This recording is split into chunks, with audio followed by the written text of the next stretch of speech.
who haven't prepared. And there'll be pauses. You won't know when to talk.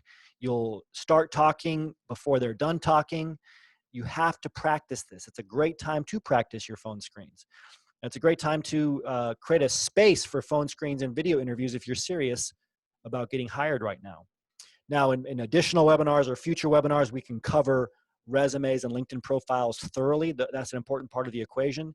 But because we've seen this big shift to virtual discussions, virtual communication, we wanted to highlight this.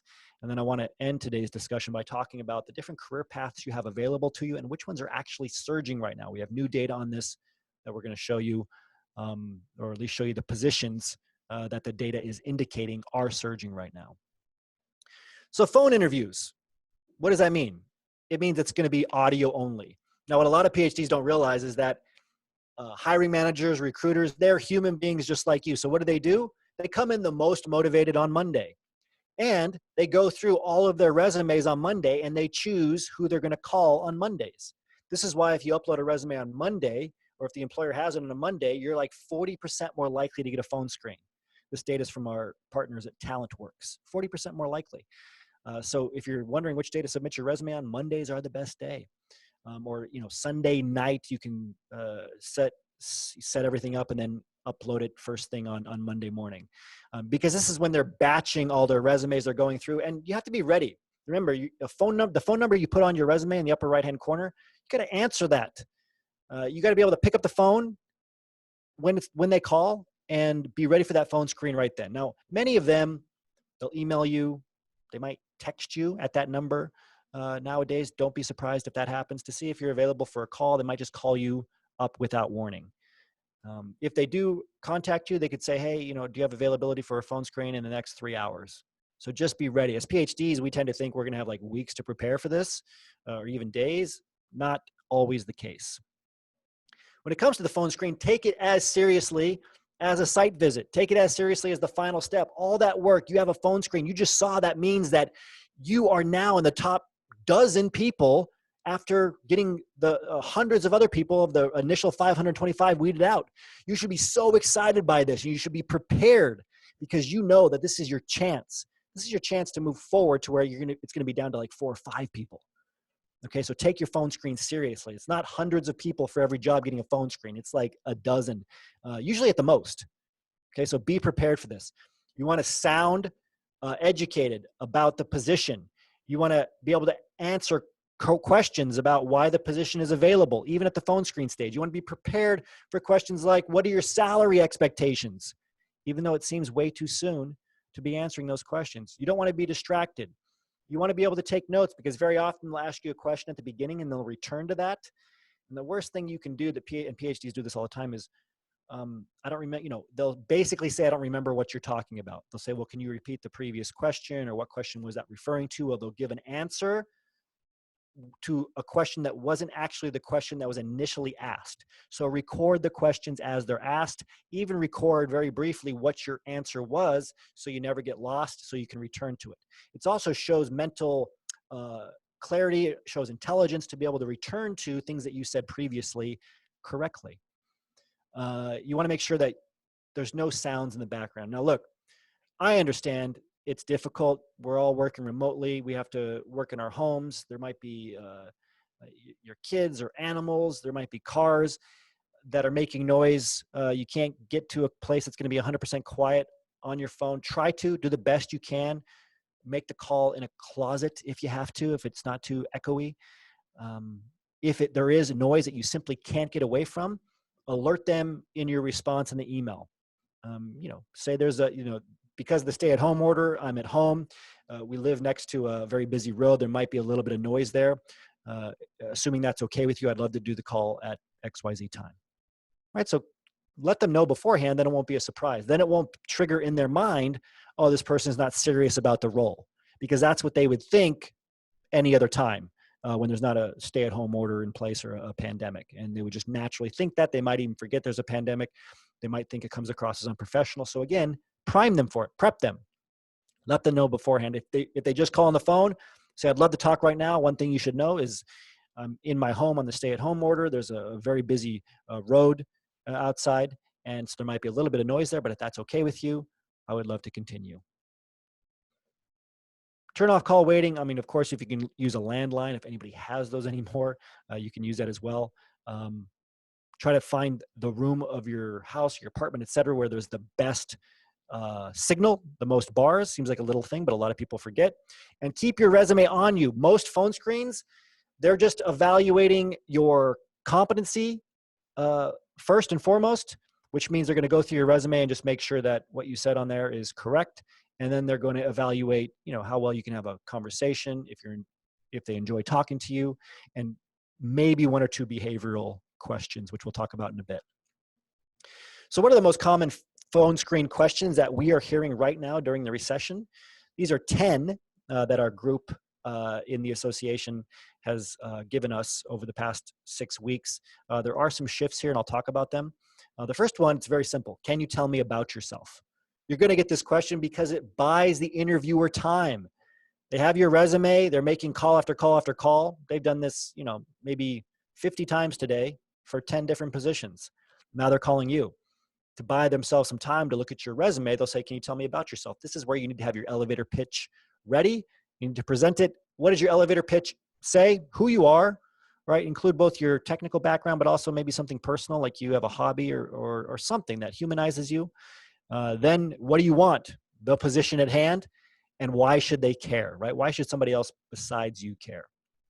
What interests you about this job opening? What do you know about our company? Make sure you do your research.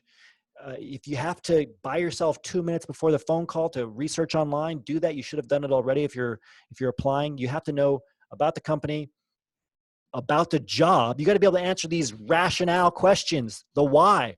Why do you want this job over another job? Why do you want to work at this company over another company? Do you know why this job is available? Why are you no longer at your last job? What we get a lot as academics is, why do you want to leave academia? You need a very strong answer here. And the number one thing you want to communicate, especially during a recession on the phone screen, is certainty. They're doing the phone screen to know if they extend you an offer, if they invest time and resources to go to the next stage of a video interview and so on, that if they actually extend you a job offer, you'll say yes. Everybody in a recession is looking to reduce risk.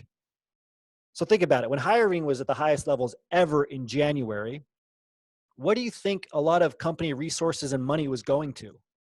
If there's fewer job candidates than there are open job positions, what are companies going to be spending their money on? Job advertisements. They're going to be beefing up their human resources department. Exactly, Trent, and hiring. They're going to be setting up collaborations with external recruitment firms. They're going to be building talent acquisition teams.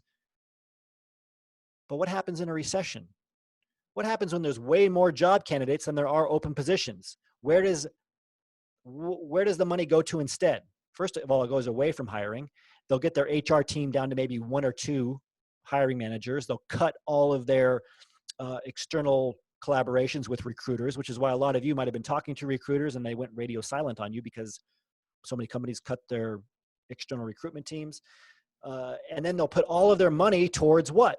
If the economy's bad, people aren't spending whatever it's for a treatment or a drug or an implant or a biotech device or an optical tool. What are they going to spend their money on? Nobody's buying. They have to keep themselves, their company, top of mind. So they put all of those resources into marketing.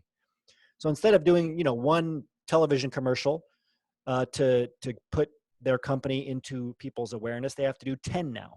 So they take all those resources from the hiring department and they put them all into marketing. This is important for you to know, okay? It's important for you to realize that, I'm not seeing as many job postings because nobody's spending on ads. Most of the jobs that are available now are going to be in the hidden job market, where 80, 90%, up to 95% in a recession of jobs will never be posted online. You have to get them through informational interviews, job referrals, which is something for a different presentation. But I wanted you to all understand that. There are a lot of marketing roles, marketing communications. This is why medical writing is surging right now, and we'll talk about that a bit later. What are your strengths and weaknesses? What's your greatest achievement? So many PhDs struggle at this and they say something like getting my PhD. right? Do something that ties you to humanity, the work that you've done, especially during a pandemic, right? There's something that you've done in your research, in your past that has moved discovery forward. Talk about that. Where do you see yourself in 5 years? Don't say in a management position, because now you just told the person you're talking to, I want to be your manager. Instead say, I see myself, I'm dedicated to this role, but I see myself getting into more of a leadership position in this role as I continue to excel, right? Say leadership, not management. Salary range, any reasonable offer will be considered. Do not give them a number at this time. And then, what questions do you have for me? Be prepared. Have a list of at least 10 questions. You never know. You might ask that first question and they'll just keep asking for more and more questions. Have some ready, because based on what they said previously, your questions might change. So you want to have a list of 10 questions so you can choose 2, 3, 4 that are relevant to the conversation you just had. Okay, now when we usually train on video interviews, this is what a lot of the video interviews look like. This is how they would look to you. They're in a conference room. So you see a panel. Most video interviews are a panel. Even that initial one with just a hiring manager, there'll usually be like one other person in the room, so don't be surprised by that. Of course, now this is what we're seeing. Now, you may not see this many people, but you might. We've talked to a lot of our PhDs who have had video interviews, and they're surprised. One of them had 10 people on the video interview. Because in a sense, it's easier now than ever to have as many people as possible on an interview, because before you would pull people into a conference room, and it wasn't easy to get a lot of people in a particular conference room together because they all have different schedules at the office. But when it's virtual, it's easy to say, hey, can you pop on during this time to talk to so-and-so? And they're trying to batch everything together. So just don't be surprised, right? You'll probably see 2, 3, 4 people, but you might see more. When you move from that phone screen stage to the video interview stage, they're going to ask you if you have availability for a video interview. When you agree to that, it's a great time to ask some pre-interview questions like, can you tell me a little bit about the people who will be at the video interview? Find out who they are, right? Then look them up on LinkedIn. What departments are they in? There'll be a lot of people that'll be pulled in who are in cross-functional roles. What do they care about? Right? Maybe they're in, you want to get into an R&D job, but they're in the marketing department. You got to prepare for that because they're going to ask you questions related to what's important for them. Again, just to show the contrast here, this is what you would look like before, right? You have people in the office and they're looking up at you. Just realize, ask yourself, how am I going to be projected? What am I going to look like? Ask these pre-interview questions.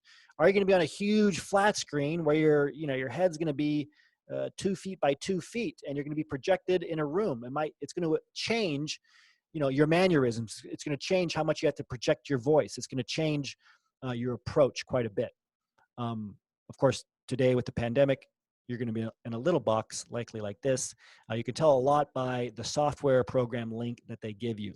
If it's Zoom, if it's Join Us, if it's WebEx, etc., go to that software program, look around, look at some images from people using that software program on Google Images to see how you're going to be broadcast. Tips for conducting a successful interview at home. So practice behaviorally. Practice. Audio, video, important. If you have a spotty connection, the internet's maxed right now. It just is. People understand that. Tell them beforehand, just like we mentioned with phone screens and noise. Say, I'd love to do this video interview. We have internet at our home, although the bandwidth has been bogged down, likely by everybody streaming Netflix, etc. You can say kind of a humanizing little joke there, which is also true. And just say, hopefully it's okay, and if it gets a little spotty, I hope you'll bear with me. And then try avoiding, during this time when the bandwidth is bogged down, try to avoid putting your hands in front like this, or making rapid movements or moving your head too much if you know that that's going to cause increased buffering and make things stall on your end. Right? Think about the very first video calls people were making, I guess it wasn't that long ago, 3, 4, 5, 6, 7, 8 years ago, where if you moved or something, it would stop and freeze. That is what's likely to happen now. So make sure you're practicing. Practice at the exact time of day that you're going to be having the call, because you'll know what the load is on the internet and how much buffering is occurring. Maybe it won't be a problem. Maybe at that particular time of day, it's a big problem. In general, the evenings tend to be more difficult. A lot of you know this. You might be streaming something online, again, Netflix or whatever, and you noticed it loads slower because everybody's streaming at that time. So try to do your calls in the middle of the day, around lunchtime when people are taking lunch, if you can, if you have a choice. That's the best time. Second best is usually in the afternoon, shortly after lunch, then the morning, and then the evenings. Set up your camera and headshot right. So make sure the best you can that obviously you want to test so the audio is good. Make sure the top of your head's at the top of the shot, the video shot. Too many people are like this. I can move it like this, right? And their heads, they're even lower sometimes. They're like this. There's like all this space up here. Look at all that space. You don't want to do that. Or they're really far back, like this. Or, right, you get a lot of people who are right here. Happens quite a bit. So don't do that. Make sure you dress like you would dress to an interview, head to toe, right? I've known so many people that have like sweatpants on or something, and then they get up to adjust something, and they just showed they're not taking it seriously. So dress head to toe, because when you're in the moment talking to somebody by video, and when every little micro movement is on screen, you want to make sure that you can stay in the zone. You don't have to worry about anything else. Very, very important. Now, again, panel interviews, you do want to find out about each person. You want to acknowledge the biggest mistake I see a lot of PhDs make, right? There's a Zoom screen, let's say. You're not in person like this because we're virtual interviewing right now. You have 3 or 4 people. You do realize that looking at those people in the boxes doesn't look like eye contact on the screen. You have to practice looking at the camera. Put the Zoom boxes towards the very top, or whichever box, whichever thing that you're using, shrink it down as much as you can and put it at the top near the camera, so that even if you get caught looking at the other people's eyes or faces, it looks like you're looking at the camera. The more you can do that, the better. It really engages people to have your eyes, right, looking at the camera. Do that and smile and talk to it. What I recommend is putting a little picture of someone who puts you in a relaxed, happy state. Could be a partner, a spouse, your kids, a pet, whatever it is, a dream vacation location. Put a little picture there so that it reminds you to look at it, number one, and it puts you in a good state where you have hopefully a little bit of a smile, because you want to do that. It's a little bit harder to do by video. You have to practice it. When you get on with multiple people, make sure you introduce yourself to each person. It's great to meet you, Jane. Thanks for being here. It's great to meet you, Mitch. Thanks for being here. Somebody on there will likely introduce you. If not, just say, I'd really like to get to know everybody's name here. Who do we have with us? Introduce every single person, and then make sure that it's kind of like a game of ping pong. You want to talk to each person. Like, obviously, whoever asked the question, you respond to them directly. First, you want to say their names more than you would in person, because when you're in person, you can like shift your eye contact to each person, but say their names and then ask each person if they understood a particular point. If somebody's in a different department, say, does that make sense from a marketing point of view, Jason? Does that make sense from a R&D point of view, Lisa? Type in yes if that makes sense in the chat box. I know we're covering a lot here. I want to move forward. This is the last slide on virtual interviewing. I just thought, I just love this slide because these points are so important. And I'm going to talk about surging jobs. Job interview communication mistakes. Talking yourself out of the job. So many PhDs, right? We're taught to downplay our role, downplay our contribution. We say we use passive language in academia. We say we all contributed. That's great. But now when it comes to interviewing for a job, for a position that you alone are going to fill, don't downplay your skills or be self-deprecating. Okay? Don't say yes to everything. It looks like you don't know your value, right? You erode it by saying yes. You don't want to be combative. You don't want to be critical, like we're often taught to do in academia. We're critical of data. Sometimes that carries over to having, a critical view of ourselves and others. You don't want to do that. But you don't want to say yes to everything either. Like, yes, I can do that. Yes. Say, you want to be 100% yes and certain that you want this position, but don't be afraid to ask questions about the nuances. Don't have a know-it-all approach. This is something that I'm sure if it's not you, you know somebody else, another PhD that's like this, right? There's going to be things you don't know. A big part of getting your PhD is being able to stand up in front of your thesis committee and say, I don't know, but here's how I would find out, or this would be my approach to finding out. That's the same thing you need to do for these kind of interviews. And then don't go into autopilot. Sometimes it's easy out of fear, whatever else, you don't know what to do or say. You kind of just go into this flat affect, right? And you start talking like this and you say, yeah, I can do that. Or I don't know. Because as PhDs, we have a very robust internal environment. So we can get in our head and we can be thinking about the last question they asked, right? And be zoning out or daydreaming even in a sense to like what we should have said instead or whatever. Instead of staying present, stay present. Don't go into autopilot, stay engaged, enthusiastic. Again, the biggest mistakes I see PhDs make when they're interviewing is they don't show certainty in the job that they want. They get challenged on it. An employer will say, well, what if we asked you to do this other position? Or, would you ever consider going back to academia? You're like, well, never say never. I could go back to academia. You just lost the job. Or like, oh yeah, I could do just about any position here. You just lost the job. They're testing you because they want you to say, I'd be interested in helping this company do whatever they needed. Now, because this company is my first choice, but I'm ready for this role for XYZ reasons, or I'm most interested in this role for XYZ reasons, or here's why I'm the perfect fit for this role. If you extend me a reasonable offer, I will accept it. That's the things that you need to say. That's the approach you need to have. And you need to be enthusiastic, not rah, over the top. But if you can't even show some enthusiasm for the job before you have it when you're interviewing to get it, what do they think you're going to be like a year into the job? By your energy level, if you can't even get energized for the job now, they think that you're going to be bored out of your mind in a year. All right, so when it comes to PhDs, I mean, how many of you, just write in your background if you can, and not your specific niche background, but write in like engineering or physics or optics, if you would, in the chat box. I'm just curious. No matter what your background is, there's about 43 positions here that are available to you, right? So we have some of you in engineering, optics, applied mathematics, excellent.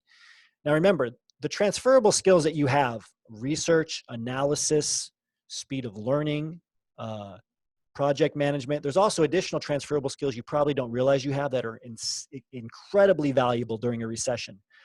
Another point I wanted to bring up that'll help you get hired in a recession is think like an employer thinks in a recession. In January, all employers were growth focused, innovation, growth, discovery, right? That was their highest priority. They were chasing pleasure. On the spectrum of pain and pleasure, they were in a growth pleasure mindset. Now they're in a pain avoidance mindset.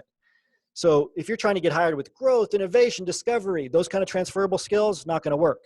Instead, they're looking for risk management, risk mitigation, change management. These are the transferable skills you have, right? You deal with change all the time in the lab. That's change management. You manage change. Every time you get a new piece of data, you have to change something. You might have to use a different instrument, a different reagent. You have to make certain shifts. You're dealing with change management right now by working remotely, many of you. Managing risk. You have to get experiments done with a small budget. That's risk management. Risk mitigation. Not just managing the risk that's already there, but reducing risk. If you start putting those things on your resume, your LinkedIn profile, you will get hired in a recession while others don't, because most people haven't even updated their resumes or LinkedIn profiles for the current situation, the current context, which is crazy. They're still trying to use the same language, the same resumes they were using back in January or last year now, even though the time and the context has changed. So there's 5 major career tracks that we train on at Cheeky Scientist: information aggregation and patents, sales and marketing, research and development, clinical medical affairs, business, finance, and policy. Just about every job you can get into with your background as a PhD is going to fall into one of these 5 tracks. Now we combine that with these 8 different characteristics of a job. We didn't just come up with these. These are the 8 characteristics out of an unlimited number, of course, that PhDs said that they wanted to evaluate their jobs on. You have to rank, you have to choose the 1 or 2 career tracks that interest you the most based on how much these statements you identify with. And you have to rank these characteristics from top to bottom, right? So if you choose a career track, and some of them have these sub-career tracks because they're broad, you choose the career track and then you go into the jobs and you look for the ones that have the dots and the key correlated to what you marked as most important, right? So it makes sense here that information and data management, which is a subtract under information aggregation and patents, would have a lot of the gray dots, right? Because these are numbers heavy positions like data scientist. Some of you are tired of working with numbers and data, right? Others of you You don't like to write, so you'd want to avoid these writing heavy positions under writing and editing, which are the blue dots. The writing and editing, you follow the orange, we're over here, right? So they all have those navy blue dots because they're writing intensive. So that's how this looks. Let's go through some of the positions that we're seeing surge right now. Now, two that we're seeing surges, and what I want you to understand first, because we don't talk about it a lot as PhDs in academia, is this spectrum of innovation to commercialization. So innovation, commercialization, imagine any sort of product, treatment, anything. It's going to go through that entire process. The tip of the innovation side of the spectrum is the IP, the intellectual property, right? What does that involve? Patent agents, patent examiners. In disruptive times, entrepreneurs, people with IP, this area explodes. So a lot of startups that were already in place that were starting up based on things that were needed. 2019, they're going to go out of business, but a lot of new startups based on needs now, like ventilators, respirators, vaccines. There's like 300 new clinical trials right now for things related to COVID-19, right? So there's opportunity in disruption, and a lot of PhDs are getting hired into patent agent jobs and patent examiner jobs. Patent examiner examines the different patents. Patent agents, usually, depending on the country, get an additional certification, and they're able to file the patents, right? You can work for a law firm or for a government. Both pay very well. Those are two jobs we see surging right now for PhDs. Under 1B, writing and editing, medical writing. Do you know there's over 20 different positions under the umbrella of medical writer? And it doesn't have to do with anything being medical. This is just a buzzword right now, right? It could be scientific writing, editing, technical writer. You could write for a regulatory affairs department, for a medical affairs department. You could write for marketing communications. MarCom is what it's called in short. You could write the white papers, blog articles. You could write the social media for a optics company. Seriously, they hire PhDs for this. These jobs, more than any other right now, are surging the most, which makes sense because they can be done remotely. They rely on those transferable skills of being able to research credible information and to be able to analyze it, right? We're like going through a period of information warfare in a sense, right? People not knowing what's credible, what's not. Guess what? That makes you highly valuable because as a PhD, you have that credibility, especially when it comes to content. And content's very valuable right now when people can't leave their home. Track 1C. So data scientist exploding, right? Whether it's data scientist role where you have to do a lot of data cleaning right now, a lot of data analysis. Anything that ends in analyst, by the way, what does that mean? It just means researcher, right? It's the other side of research. So there's research and analysis. A lot of labs are shut down, so you can't do the research part. So there might not be a lot of R&D researcher jobs, but there's a ton of R&D analyst jobs. Now is the time, and you guys are probably experiencing this now. What are you doing right now when you can't be in the lab researching? You're going through the gobs and gobs of data that you have that you never had the time to explore. Companies all around the world are doing this, and they're finding new insights. They're finding new innovations, jobs that are available because of it. Anything that ends in analyst, you can get into as a PhD. Operations research analyst, this job right now, a lot of companies are hiring people to evaluate their internal operations. We're hearing a lot in the news about supply chains, right? How do you make a supply chain better? Through their internal operations, evaluating the data, documentation, all skills that you have as a PhD. This job and data scientist as well are both surging right now. Sales and marketing, right? So sales gets kind of in some cases with some circles of PhDs, dirty reputation, but it covers a lot of different positions like application scientist. This job is exploding right now. It's basically, if you've heard of the job role, medical science liaison, another job exploding right now. It's kind of like that, but for biotech. You could go work for an optics company, an engineering company, a company that creates something. You will support the application of that by the clients who buy it. So it's basically like you're a professor. You just get to talk about the science, how they can apply it to their clinic, how they can apply it to their research, whatever you sold them, whatever instrumentation or reagent, et cetera. Very, very hot position for PhDs right now. Notice more analyst positions are here too. Marketing communications specialist, I mentioned this previously, and product manager to product and project management right now. Virtually, it's something that can be done virtually. And when things are done virtually, it's harder to coordinate with people because they're all over the world. You have to coordinate by Zoom. A lot of PhDs are getting hired into project management roles. Product manager is something very similar. It's just on the commercialization side. Okay, that's why it has that pink dot. Project management's usually in R&D. It helps manage projects in the innovation phase. Once you get over into the commercialization phase, the development phase, the go-to-market phase, when a product or treatment or a drug, et cetera, goes into the marketplace, it's managed by a product manager instead of a project manager. R&D, this is a very hot term right now, user experience researcher or user experience analyst. Again, because a lot of the research facilities are shut down, the analyst job will be surging more, user experience analyst. We've had PhDs get hired at companies like Nestle, Hilton, Home Depot, companies you never would have thought are hiring PhDs into these roles right now. Project manager, we just discussed. R&D scientist, look for R&D analyst. Again, look at that analyst job title. You're going to start seeing a lot more positions that are available to you. QA and QC, going back to supply chains, every country right now is reevaluating their supply chains. And supply chains to be managed properly need proper QC and QA. QC is like a checkpoint. Imagine you have some sort of kit in the lab with reagents or software or whatever. You know, somebody doing a checkpoint of that software right when it becomes innovative, right when they add a new feature, making sure that feature works. And then there's somebody else doing a QC checkpoint when that software is packaged or put on the website or whatever, making sure the transaction and it gets delivered properly, either online or otherwise.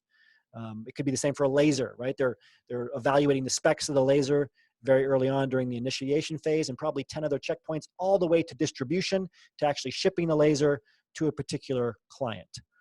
QA is somebody evaluating the overall process, all the QC checkpoints, looking at the data throughout the entire supply chain. This is a great position for PhDs to get into. A lot of the job postings won't even ask for a PhD, but they prefer to hire PhDs into these. We're seeing a lot of people hired into QC and QA at very, very well-paying positions. Clinical medical affairs. Of course, this is booming right now, right? I think the world is looking at infectious disease and virology and just a lot of the tech side of this too, how we could use tech to cure this or to improve diagnostics, testing. So a lot of you could get jobs in medical affairs right now, epidemiology, MSL. We have a lot of engineers, which sounds so shocking to a lot of you who have gotten jobs as medical science liaisons right now, because you have that transferable skill of being able to research data and or information correctly, no matter what it is, and to be able to analyze it effectively. Clinical trials too, regulatory affairs. No matter your background as a PhD, you have incredible documentation and record-keeping skills you probably don't even realize. Regulatory affairs, there are like 3-4 different job titles in the regulatory affairs bucket that all of you can get hired into if you like the technical side, if you like going through technical documents, if you like making sure that a company is following government regulations. You can get hired here and get paid very, very well for it right now. And then number 5, there is some hiring going on in the management consultant space. One of the top jobs in this space is in, I don't have it on here, but it's quantitative analyst. They're called quants. What do? They crunch numbers, data. Quantitative analysts get paid very well. They're hired by a lot of management consulting firms like McKinsey & Company or Bain, many of the boutique firms as well. Sometimes business analyst or data analyst, it's a bit more generic. These jobs are surging right now as well. And then just to wrap up, topics that we cover in other webinars are how to not follow this incorrect job search workflow, but to flip it. Especially during a recession, you're going to have to find out about jobs through informational interviews with people working at the companies you want to work for. They're going to tell you about those jobs. They're jobs that are not going to be posted online during a recession. You need to go after more than one job lead at a time. This is what we call as a job search spreadsheet. You want to fill out at least these 5 columns. Keep track of your job search data. A job search is like a second job in itself, especially during a recession. And that's it. That's all we have time to cover. I want to answer a few questions. I want to thank you all for being here. Lauren, Trenton, Jason, Isaac. I want to thank all of OSA. I want to thank Amy for setting this up along with Curtis. And thank you all. I will take some questions now.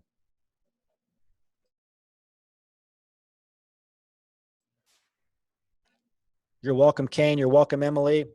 Any questions about your job search, any of the material that we covered, I'm happy to answer them.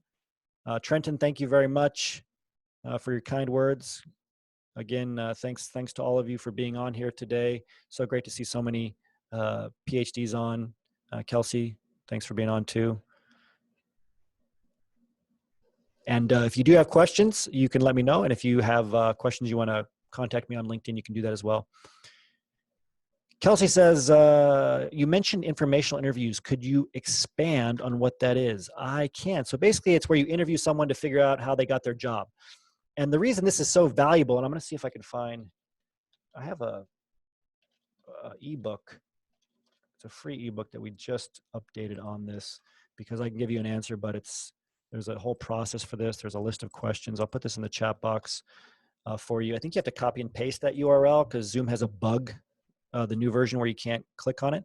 But use that free ebook. Informational interview, like, okay, what a lot of you will do when you want a job is you'll reach out to somebody and say, hey, I see you work at so-and-so. I have all these skills. Can you help me get a job?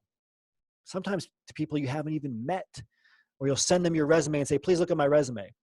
This is a very ineffective way to get help in your job search, because it's like going up to somebody you barely know on the street and saying, hey, I got to move my apartment next week. Can you help me move? It's a big ask. So an informational interview, it's going along with the same metaphor. If you went up to somebody you barely knew and said, hey, can you help me move my apartment? They're likely to say no. But if you said, hey, I'm moving this weekend. I know you've moved before. Do you have any advice for me?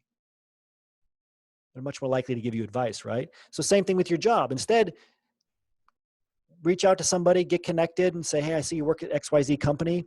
Congratulations on your recent promotion. I was just curious about what you enjoyed the most about working here, and how did you get into the role? 2 simple questions. It elevates their credibility. People love being asked for their advice or their opinion, so much so that a lot of people give unsolicited opinions. So ask them, be like, how did you get into this role? What do you enjoy about it?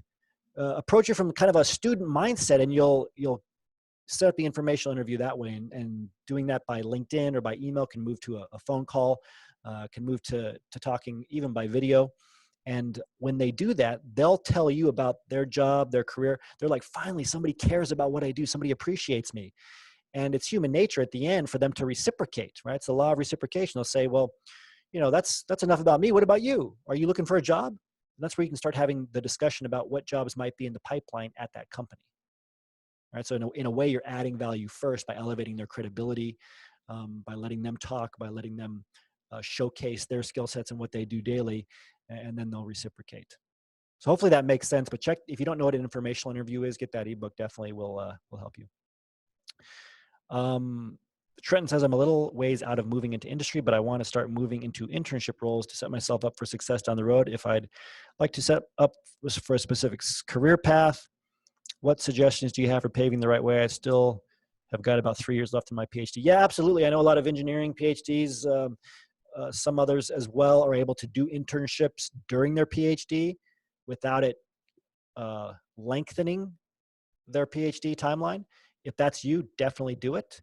The biggest thing you're going to get out of your internship over the technical skills is the network, right? Make sure you're networking during that time. Build strong professional relationships during that time. That's my best advice for you. Any of you that have a couple of years left, use this time to build professional relationships, build that network, because it can take 18 months, 2 years to have the kind of industry network that you need to get hired into a top job once you get your PhD.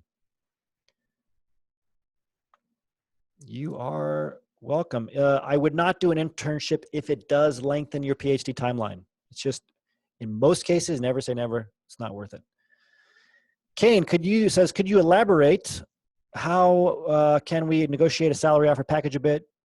Can we still argue offer package in the pandemic period? Yes, of course. Negotiation, it's just a key transferable skill of deal making.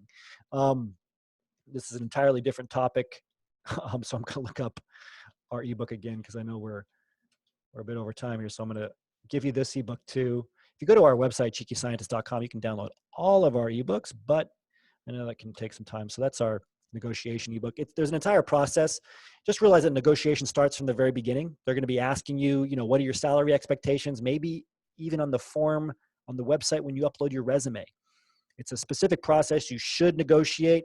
They might use the pandemic against you for negotiation. I don't know if they would, but they might. Um, but you can also use it as a reason why you need to be paid more, because you need more certainty that this role is not going to go away. You need more certainty that this company is going to be around. And then you could even ask, right? It's a little bit of gamemanship and negotiation, but you can say, do you have any concerns that this company may not be here in a few months given the pandemic? Right? You can put them on their heels a bit and gain some leverage back. Lots of strategies in that ebook.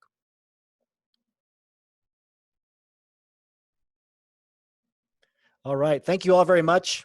Amy, Curtis, always great to see and hear from you, and everybody else. If you have any questions, or if you want to check out cheekyscientist.com, you can. You can find me on LinkedIn, and special thanks again to OSA. Definitely stay involved with them because they provide so much for PhDs around the world. Thanks, everyone.